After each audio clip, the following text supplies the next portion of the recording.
നമുക്കിപ്പോൾ ഇഡ്ഡലി പൗഡർ ഉണ്ടാക്കാം. മുളക് കുറച്ച്, കറിവേപ്പില, കുറച്ച് റൈസ്, രണ്ട് ഡിഫറെൻ്റായിട്ട് എടുക്കുന്നുണ്ട്. നിങ്ങൾക്ക് ഇഷ്ടം വേണോ അതേപോലെ ഈ അളവിലാണ് ഞാൻ എടുത്തത്. റൈസ് കുറച്ച് ഉഴുന്ന്,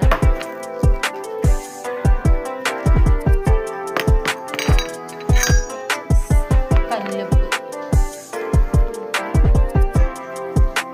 കായം കുറച്ച് കട്ട് ചെയ്തിട്ട് ഇതിലിടാം.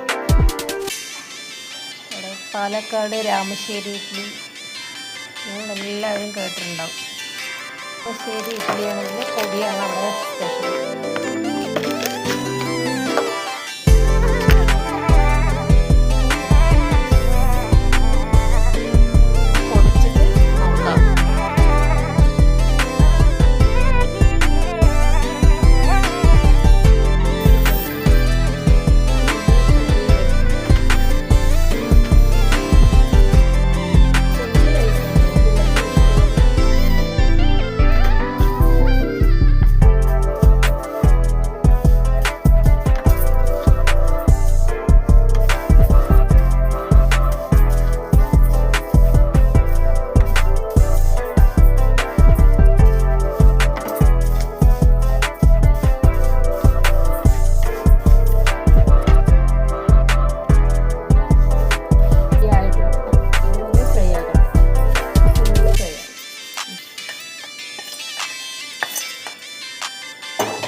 നന്നായി ഫ്രൈ ആയിട്ട് ഇതിൽ ഞാൻ 2 പീസ് നാരങ്ങ ഇട്ടിട്ടുണ്ട്.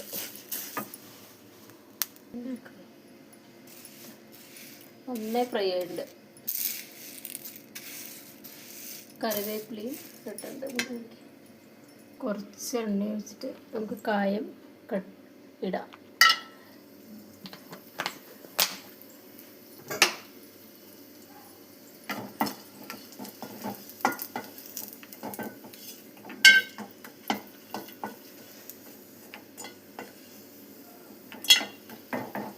കായം നന്നായി ഫ്രൈ ആവണം, അപ്പോഴേ പൊടിയുള്ളൂ. ഓക്കെ, കുറച്ച് വറ്റൽ മുളക്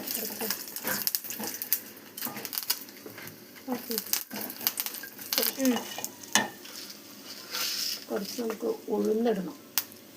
ഇതിൽ 1 കപ്പ്, കുറച്ചും കൂടി ഇടാം. ഉഴുന്ന് നല്ലതല്ല ശരീരത്തിൽ. നന്നായി ഫ്രൈ ചെയ്യുക. കുറച്ച് ജീരകം 1 സ്പൂൺ ഇട്ടു. നന്നായി ഫ്രൈ ചെയ്യുക.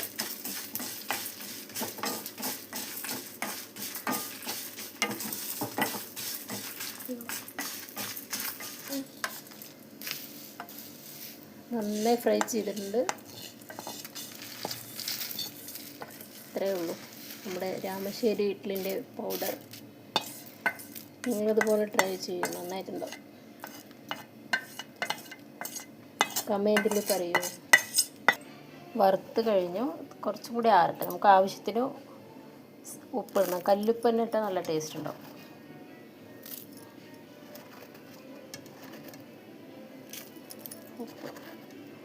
ഈ എരിവ് പോരാന്നുണ്ടെങ്കിൽ കുറച്ച് മുളക് പൊടി ഇട്ടാൽ മതി. ഓക്കെ, ഇതിൻ്റെ ഹൈലൈറ്റ് പറയുന്നത് നാരങ്ങയിലയും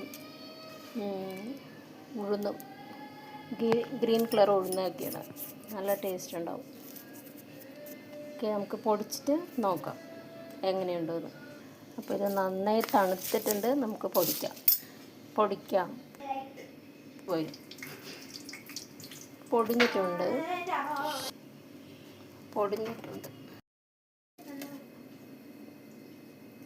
പൊടിച്ച് കഴിഞ്ഞു.